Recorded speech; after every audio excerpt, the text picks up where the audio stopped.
Ambassador Tyashin stood at the observation window of the diplomatic vessel, known as the Gentle Dawn, and watched the blue planet grow larger with each passing moment. The sight filled him with the same warm satisfaction he had felt 47 times before when approaching primitive worlds ready for enlightenment. The Velori communion had perfected the art of first contact over thousands of years, and every single time the results had been the same. Primitive species would look up at the sky and see the magnificent ships descending from the heavens.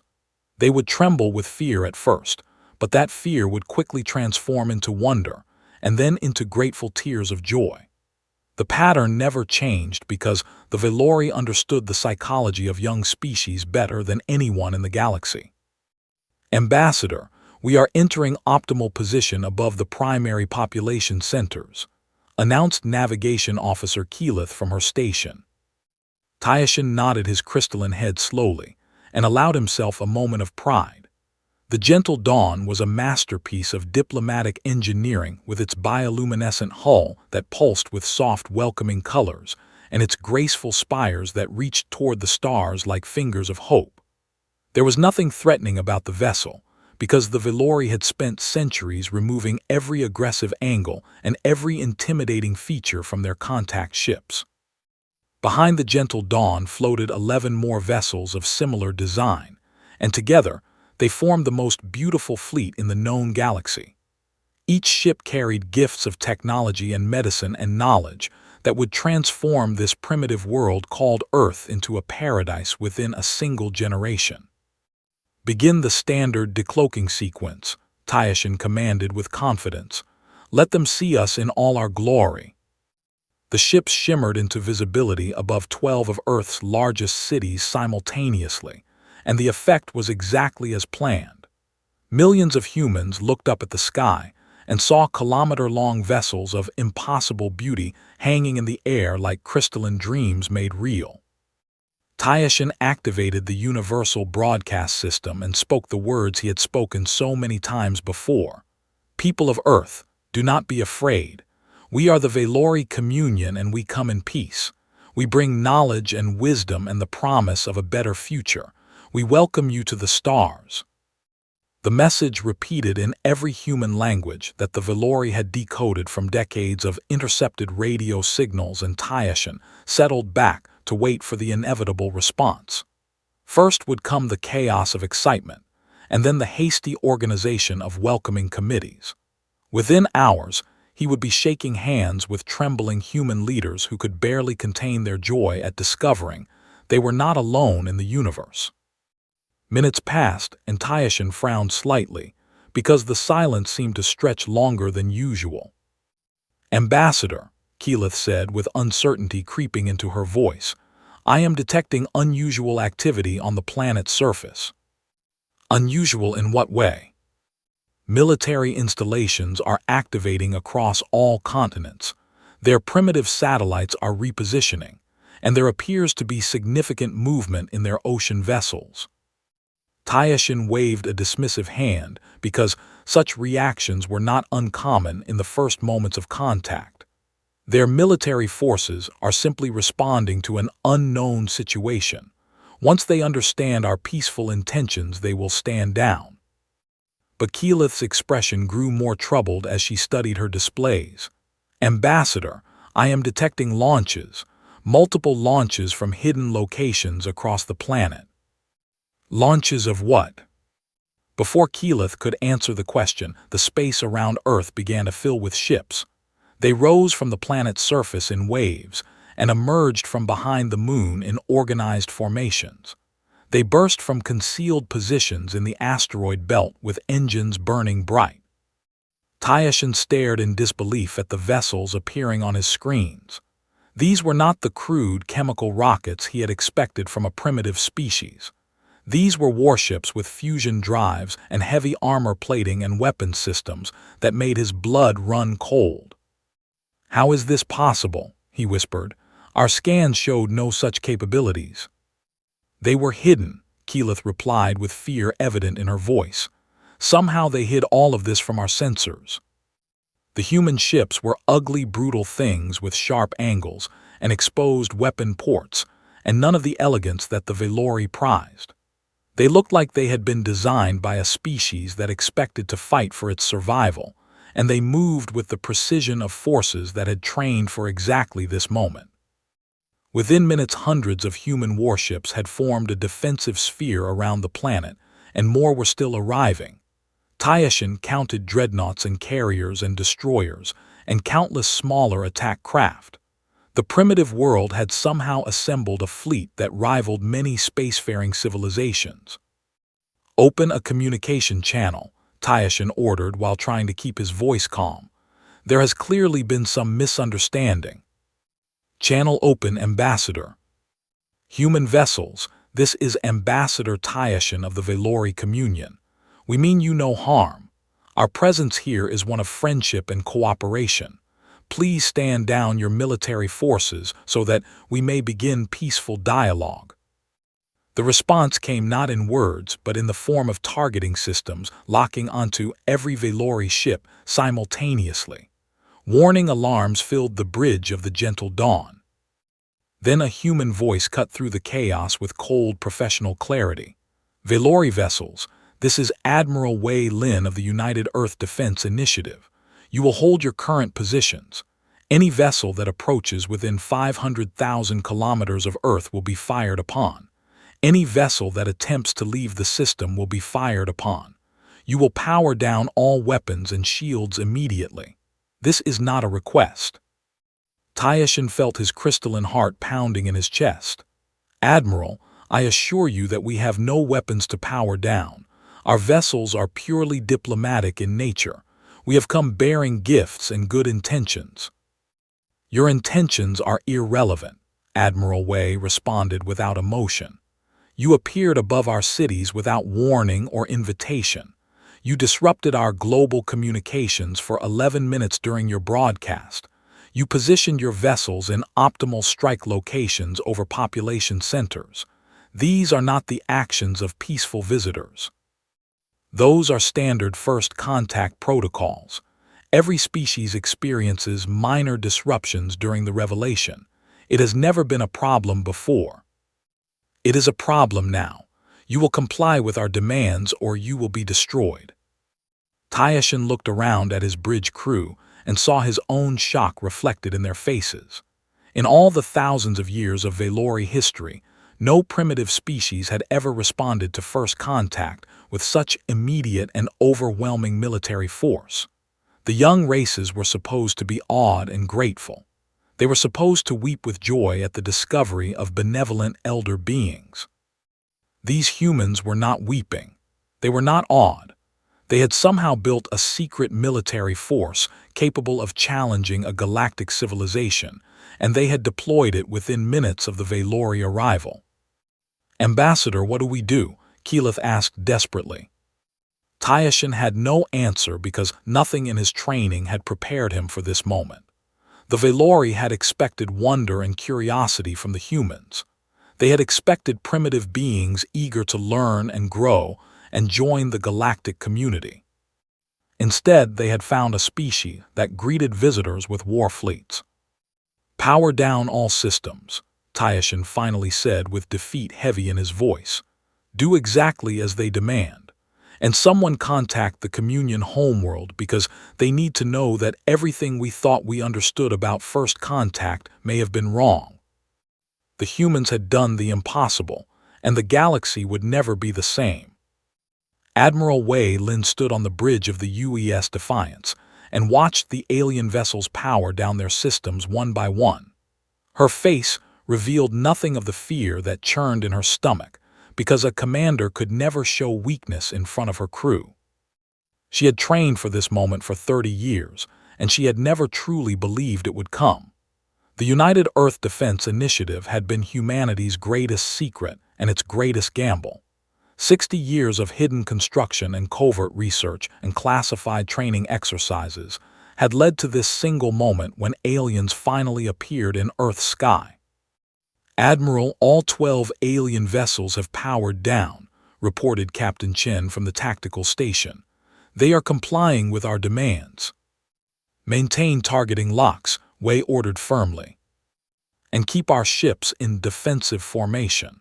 We have no way of knowing what capabilities they might be hiding." The truth was that Wei had no idea what she was dealing with, and that terrified her more than she could ever admit.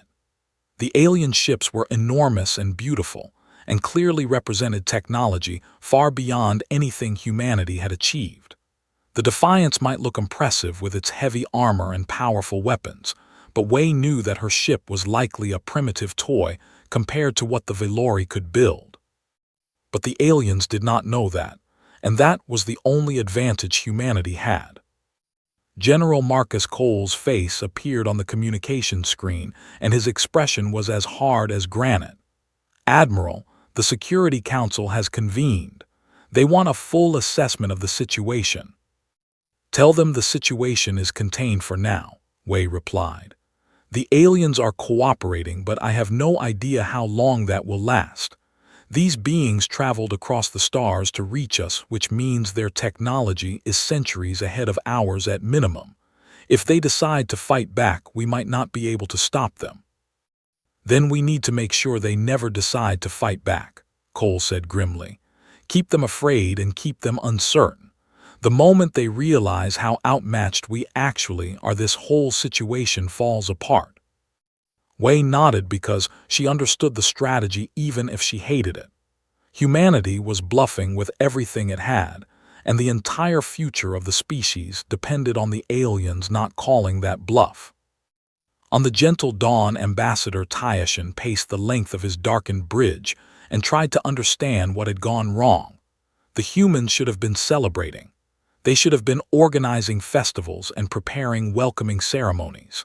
Instead, they had surrounded the Velori fleet with weapons of war and threatened to destroy anyone who moved. "I have established contact with the Communion homeworld," Keyleth announced. "High Counselor Verath wishes to speak with you." The holographic image of Verath materialized on the bridge, and her ancient face was creased with concern. "Tyashin, what is happening? Our sensors detected massive military deployments around Earth. Are the humans attacking you?" "No, High Counselor," Tyashin replied with exhaustion in his voice. "They are containing us. They appeared from nowhere with hundreds of warships and demanded our surrender. We had no choice but to comply." "This is impossible," Verath said with disbelief. "Our observations indicated that humans were a primitive fractured species constantly at war with themselves. How could they possibly have assembled such a force?" "They hid it from us," Tyashin explained. "They somehow knew we were watching, and they concealed their true capabilities. Everything we thought we knew about humanity was wrong." Verath was silent for a long moment. "This has never happened before. In all our thousands of years of first contact, no species has ever responded with hostility. What kind of beings are these humans?" "I do not know," Tyashin admitted, "but I intend to find out." On Earth, the news of alien contact had spread across the planet within minutes, and the reaction was unlike anything the governments had expected. There was fear, certainly, but there was also something else. There was pride. People gathered in the streets and watched the live feeds of human warships surrounding the alien vessels. They saw their own species standing firm against visitors from the stars and refusing to bow or tremble. For the first time in human history, every nation on Earth was united behind a single cause. In a small apartment in Beijing, a young woman named Li Mei watched the footage with tears streaming down her face. Her grandfather had been a soldier who died fighting in a war that had accomplished nothing, and her father had been a factory worker who spent his life building weapons that were never supposed to be used. Now she understood that all of it had been leading to this moment. "We are not alone," she whispered to herself, "but we are not afraid." Similar scenes played out across the globe as humanity realized that its leaders had been preparing for this day for generations. The secret military buildup that would have caused outrage in peacetime was now seen as the wisest decision in human history. Admiral Wei received a message from the alien ambassador requesting a dialogue, and she considered the request carefully before responding. "You may send one representative to meet with our delegation," she finally said. "Any attempt at deception or aggression will result in the immediate destruction of your fleet. Is that understood?" "It is understood," Tyashin replied with weariness. "I will come myself." The meeting was arranged on a hastily constructed station in the space between the two fleets, and Tyashin arrived alone as demanded. He was greeted by General Cole and a dozen armed soldiers who watched his every movement with suspicion. "Ambassador," Cole said without warmth, "you wanted to talk, so talk." Tyashin spread his crystalline arms in a gesture of openness. "General, I believe there has been a terrible misunderstanding. The Velori Communion has made first contact with 47 species, and every single one of them welcomed us with joy. We bring gifts of technology and medicine and knowledge.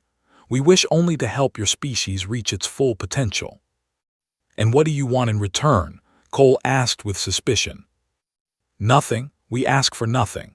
The Communion believes that all intelligent life deserves the chance to flourish." Cole studied the alien for a long moment. In human history, when a technologically superior civilization arrives and offers gifts, they always want something. Usually they want land or resources or labor. Sometimes they want our very freedom. You will forgive us if we do not simply trust your good intentions. "But we are not like the colonizers of your past," Tyashin protested. "We are different." "You may be," Cole acknowledged. "Or you may not be. We have no way of knowing. And until we do know for certain, humanity will not lower its guard. You appeared above our cities without warning, and you expected us to simply accept your presence. That is not how we do things." Tyashin felt frustration building in his chest. "Then what do you want from us?" "We want time," Cole replied.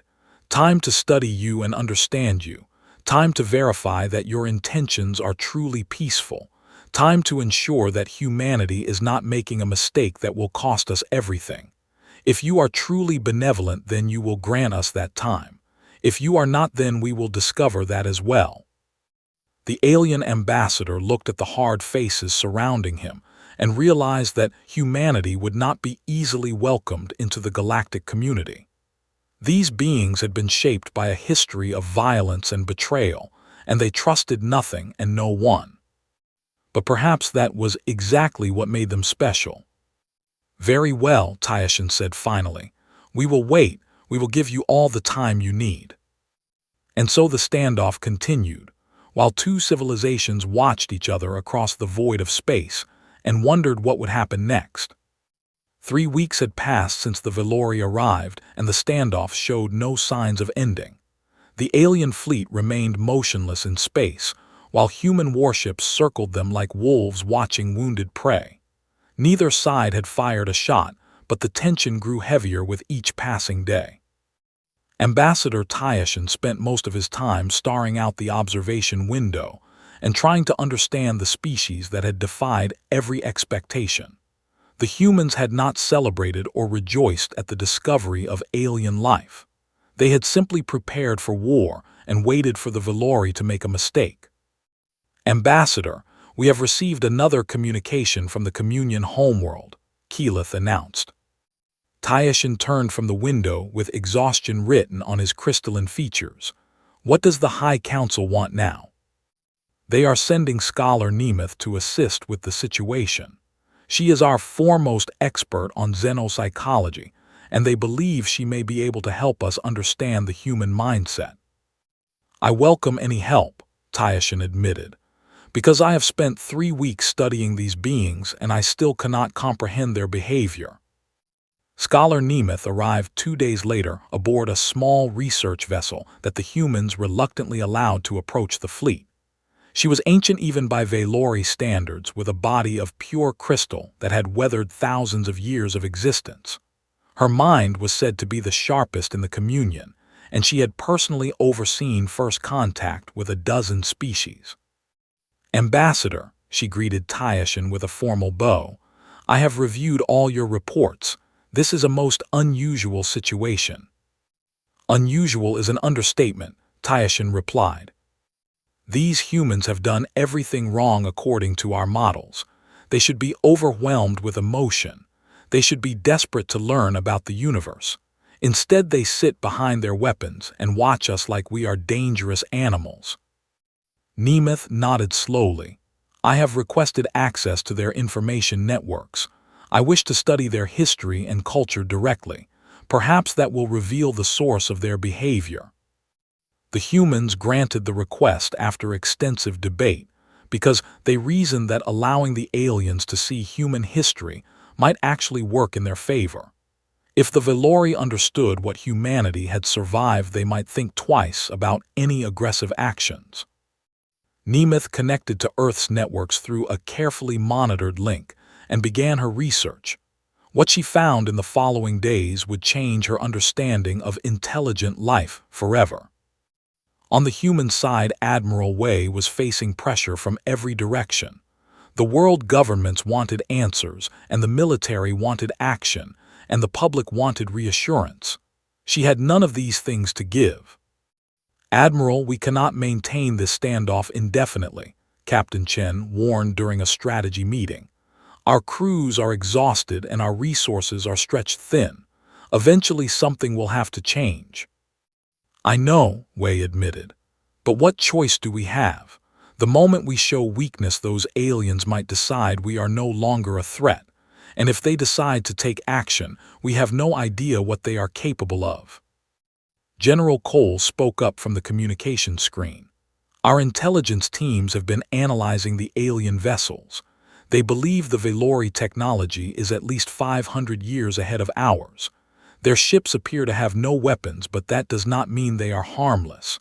A vessel that advanced could probably destroy our entire fleet without firing a shot." "Then why haven't they?" Wei asked the question that had been haunting her for weeks. "Because they don't want to," Cole replied. "Everything we have observed suggests that the Velori genuinely came in peace. Their confusion at our response appears authentic. They truly did not expect us to react with military force." "That does not mean we can trust them," Wei countered. "No," Cole agreed. "But it does mean we need to consider the possibility that we are making a mistake. If the Velori really are peaceful and we continue to treat them as enemies, we may be throwing away the greatest opportunity in human history." Wei was silent for a long moment. "What do you suggest?" "I suggest we talk to them. Really talk. Not demands and threats, but actual dialogue. Let them explain themselves and let us explain ourselves. Maybe we can find some common ground." Meanwhile, scholar Nemeth had immersed herself completely in human history, and what she discovered filled her with horror and fascination in equal measure. She read about empires that had conquered and enslaved millions of their own kind. She learned about wars fought over land and resources and ideas and religion. She discovered weapons of unimaginable destruction that humans had invented and then used against themselves. The more she studied, the more she understood why humanity had reacted the way it did. These beings had spent their entire existence fighting for survival against each other. Every time a more powerful group encountered a weaker one, the result had been exploitation and suffering. The humans had no reason to believe that aliens would be any different. But there was more to human history than violence. Nemeth also found stories of incredible courage and sacrifice. She read about individuals who had stood against tyranny and people who had risked everything to protect strangers. She discovered art that expressed the deepest longings of the human soul and music that could move listeners to tears. Humanity was a species of contradictions.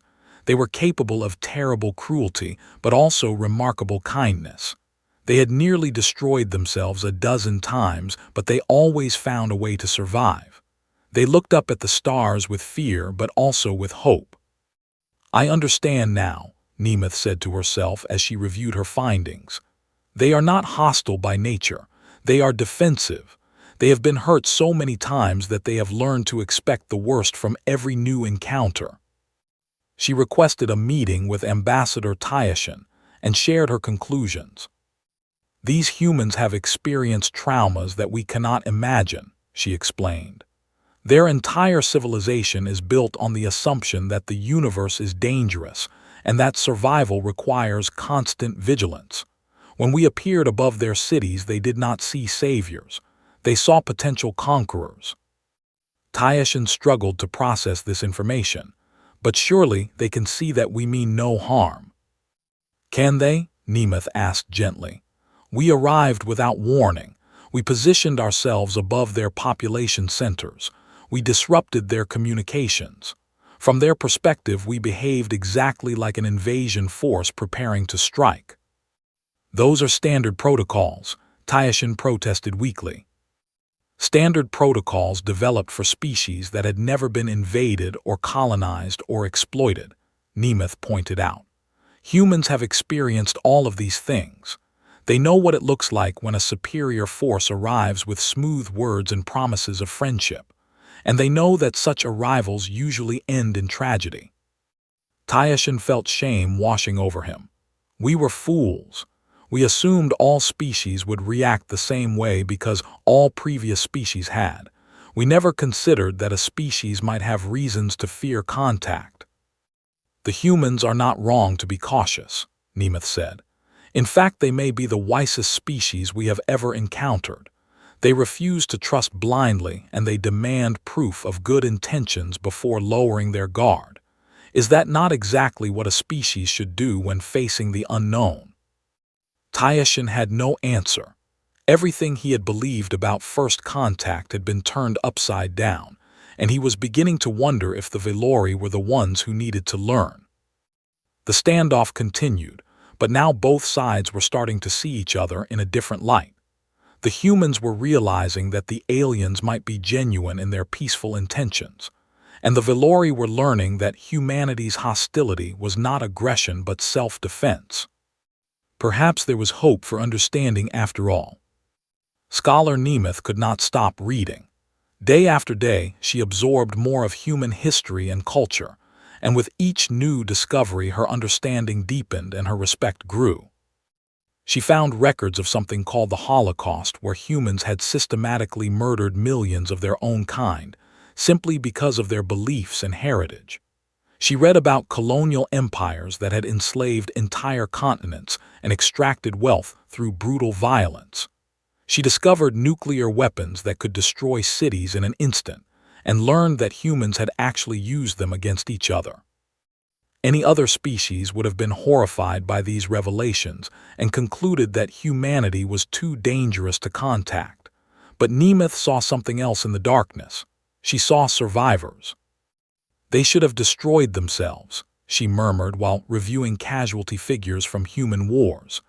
By every model we have, they should have gone extinct centuries ago. How did they survive? The answer she found was remarkable. Humans survived because they refused to give up. Even in the darkest moments of their history, there had always been individuals who stood against evil.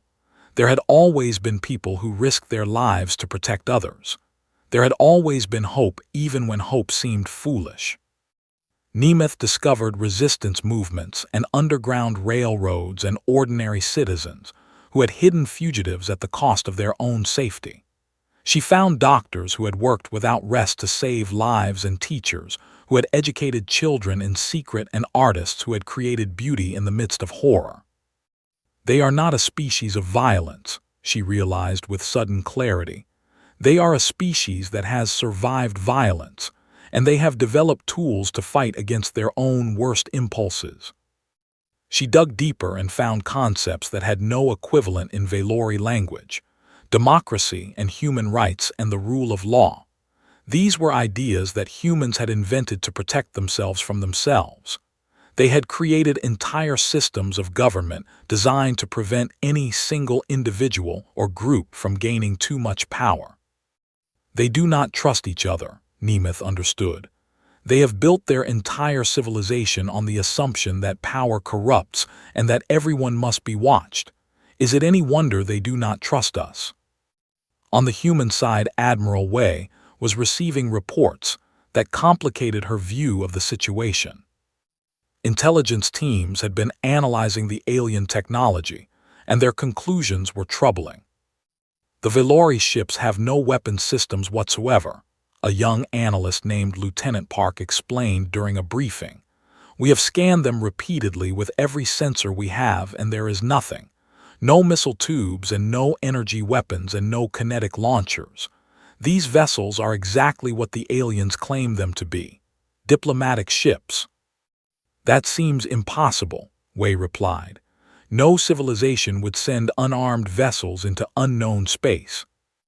Unless they had no reason to fear unknown space, Park suggested. The Velori have been making first contact for thousands of years, and nothing bad has ever happened to them. They genuinely did not expect any species to respond with hostility. Wei considered this information carefully. Are you suggesting that we overreacted? I am suggesting that we may have been right to be cautious but wrong about the threat, Park said. The Velori are not invaders. They really did come in peace. The question is, what do we do now that we know that? General Cole joined the briefing via video link, and his expression was thoughtful. We have been operating under worst-case assumptions since the moment the aliens arrived. That was the correct approach given the information we had. But now, we have new information and we need to adjust our strategy. What do you propose? Wei asked. I propose that we begin actual negotiations, Cole replied. Not demands and ultimatums, but genuine dialogue. We need to understand what the Velori want, and we need to explain what we want. Otherwise, this standoff will continue forever. Meanwhile, on the Gentle Dawn, scholar Nemeth had made another discovery that changed everything. She had found human fiction, and specifically human stories about alien contact. There were thousands of such stories in human literature and films and games. Stories about aliens who came as conquerors and stories about aliens who came as friends. Stories about first contact that ended in war, and stories about first contact that ended in partnership. But one thing united almost all of these stories. In nearly every human tale about meeting aliens, the humans approached the encounter with extreme caution. Even in stories where the aliens were ultimately friendly, the humans always suspected treachery and always prepared for the worst. They have been imagining this moment for centuries, Nemeth realized. They have told themselves stories about alien contact over and over again, and those stories taught them to be afraid. She found a human phrase that perfectly captured their mindset. Hope for the best but prepare for the worst. It was a philosophy that ran through every aspect of human culture. Humans believed that good outcomes were possible, but they never assumed good outcomes were guaranteed. This is why they built their secret fleet, Nemeth understood. They hoped that aliens would be friendly, but they prepared for aliens who were not. They would rather be wrong and overprepared than right and helpless. She shared her findings with Ambassador Tyashin, and together they began to understand the species they were dealing with. Humans are not our enemies, Nemeth concluded. They are potential allies who have been trained by their history to distrust everyone. If we want their friendship, we must earn it. We cannot simply expect them to accept our good intentions. How do we earn their trust? Tyashin asked. We give them what they need, Nemeth replied. Time and transparency and proof. We answer their questions honestly. We allow them to inspect our vessels and technology. We show them through our actions that we mean no harm. It will take years, perhaps even decades. But if we are patient, they may eventually believe us. Tyashin considered this approach. It was completely different from anything the Velori had done before. Previous first contacts had been quick affairs with primitive species eagerly accepting Velori guidance within weeks. But humans were different and they required a different approach. I will propose this to the High Council, Tyashin decided. We came here expecting to teach the humans about the universe. Perhaps we are the ones who need to learn. The next day, Admiral Wei received a message that surprised her. Ambassador Tyashin was requesting a meeting and not to make demands or issue protests. He wanted to apologize. We made mistakes, Tyashin admitted when they finally spoke face to face. We assumed that all species would react to first contact the same way. We did not consider that your history might give you reasons to fear us. For this lack of understanding, I am sorry." Wei studied the alien carefully. "What are you proposing?" "I am proposing that we start over," Taishin replied. "Not as elder beings greeting primitive children, but as equals meeting for the first time. You have shown us that humanity is not to be underestimated. We will respect that." Wei felt something shift inside her. For weeks she had been preparing for war and expecting the worst. Now an alien ambassador was offering genuine respect and acknowledgement. "That is a good start," she said slowly. "But words are easy. We will need more than words to trust you." "We understand," Taishin replied. "And we are prepared to give you whatever proof you require. Inspect our ships, question our crews, study our history. We have nothing to hide." It was the beginning of something new. Not the immediate friendship that the Velori had expected, not the fearful submission they had encountered in other species, but something potentially more valuable. A relationship built on mutual respect and hard-won trust. The standoff was not over, but it had transformed into something else, a negotiation between equals. 6 months had passed since the Velori first appeared above Earth, and everything had changed. The initial standoff had slowly transformed into something that neither side had expected: genuine dialogue. Human inspection teams had boarded every Velori vessel and confirmed what the aliens claimed. There were no hidden weapons and no secret invasion plans and no sinister agenda. The communion really had come in peace, just as they said. But more importantly, the Velori had proven willing to submit to scrutiny and answer endless questions and accept human distrust without complaint. Admiral Wei stood on the observation deck of the UES Defiance and watched a Velori shuttle approach for yet another diplomatic meeting. Her feelings about the aliens had shifted dramatically over the past months. She still maintained caution because that was her nature and her duty, but she no longer believed that war was inevitable. "Admiral Ambassador Taishin has arrived," Captain Chen announced. Wei nodded and made her way to the conference room where Taishin waited along with Scholar Nemeth and several human representatives. General Cole was present via holographic projection, and his expression was more relaxed than it had been during those tense first weeks. "Ambassador," Wei greeted with a slight nod, "what news from the communion?" "Good news," Taishin replied with what humans had learned to recognize as a Velori smile. "The High Council has approved our proposal. Humanity will be offered membership in the communion, but on your own terms. You will not be treated as a primitive species requiring guidance. You will be recognized as equals." The human delegation exchanged glances. This was what they had been negotiating for months: full equality from the very beginning, not the patronizing uplift that other species had accepted, but genuine partnership. "And what about our military?" Cole asked bluntly. "Will we be required to disarm?" "No," Scholar Nemeth answered. "The Council has decided that human military capabilities are not a threat but an asset. You are the first species to develop independent space travel and defensive systems before first contact. Your technology may be less advanced than ours, but your strategic thinking is remarkable. The communion could learn much from you." Wei felt pride swelling in her chest. Humanity had faced the unknown and refused to flinch. They had demanded respect and they had earned it. On Earth, the news of the agreement spread like wildfire. People celebrated in the streets because they had achieved something unprecedented. They had met aliens and forced those aliens to treat them as equals. The fear of the early days had transformed into confidence and hope. In Beijing, Li Mei watched the celebrations with her family around her. Her grandfather had died fighting human wars, and her father had spent his life building human weapons. Now she would live in a galaxy where humanity had a place among the stars. "We did it," her father said with wonder in his voice. "We actually did it." "We always knew we were not alone," Li Mei replied. We just refused to believe we were helpless.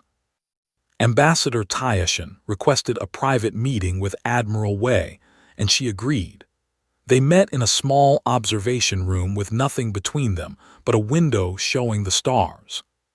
I want to thank you, Taishan said quietly. Your people taught us something we had forgotten. What is that? Wei asked. That trust must be earned. That friendship cannot be assumed. For thousands of years, the communion approached primitive species with confidence that our good intentions would be obvious. We never questioned whether our approach might be threatening or offensive. We simply expected gratitude, and we always received it. Taishan turned to face Wei directly. Your species showed us our arrogance.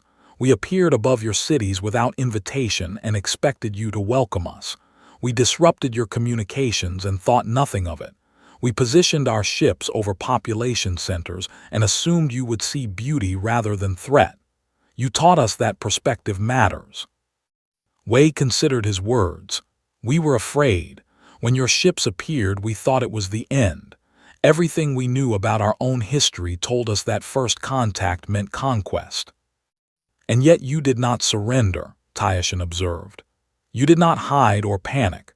You deployed your fleets and demanded that we explain ourselves. You treated us as potential threats and required proof of peaceful intentions. That is not the behavior of a weak species. No, Wei agreed. It is the behavior of a species that has survived. Taishan nodded slowly. I have studied your history through Scholar Nemeth's research. I know about your wars and your atrocities and your capacity for violence. But I also know about your resilience and your courage and your stubborn refusal to give up. You are a remarkable species, Admiral Wei, perhaps the most remarkable the communion has ever encountered. Because we pointed guns at you, Wei asked with a slight smile. Because you had guns to point, Taishan replied. No other species built weapons before first contact. No other species prepared for the possibility that aliens might be hostile. You looked at the stars and saw danger where others saw only wonder, and you refused to be vulnerable. Wei gazed out at the stars and thought about everything humanity had endured to reach this moment. The wars and famines and plagues, the empires that had risen and fallen, the countless generations who had looked up at the night sky and wondered if anyone was out there. We have always known that the universe is dangerous, she said finally. Our planet is dangerous. Our own nature is dangerous. We evolved in a world where everything wanted to eat us, and we survived by being smarter and more stubborn than the things trying to kill us. When we finally reached the stars, we brought that survival instinct with us. And now you bring it to the galactic community, Taishan said. The communion has existed in peace for millennia, but we have always wondered if that peace would last. Other civilizations are out there, and not all of them are friendly. Perhaps humanity's caution is exactly what the galaxy needs. Perhaps, Wei allowed. But we are also capable of more than just caution. We build and create and dream. We tell stories and make music and fall in love. We are not just survivors. We are explorers. Then explore with us, Taishan offered. Join the communion not as children being guided but as partners sharing a journey. Show us what humanity can become when it no longer has to fear extinction. Wei extended her hand in the human gesture of agreement, and after a moment of confusion, Taishan reached out and took it. The handshake was awkward because Valori hands were not designed for such contact, but the meaning was clear. We accept, Wei said, on our terms with our fleets as equals. As equals, Taishan agreed. The news spread across both species and marked the beginning of a new era. Humanity would join the galactic community, but not as grateful children receiving gifts from benevolent elders. They would enter as a species that had earned its place through determination and courage, and a refusal to be intimidated. The Valori had expected wonder and curiosity when they came to Earth. They had expected a primitive species awed by their presence and eager for guidance. Instead, they had found warriors who demanded respect and earned it. And in the end, both species were better for it. The Velori learned humility and the importance of earning trust. Humanity learned that they were not alone and that the universe could be friendly to those who faced it without fear. The war fleets remained ready because humans would never forget the lessons of their history. But now, those fleets protected a species that had found its place among the stars. Not through submission, not through wonder, but through strength. That was the human way, and the galaxy would never forget it.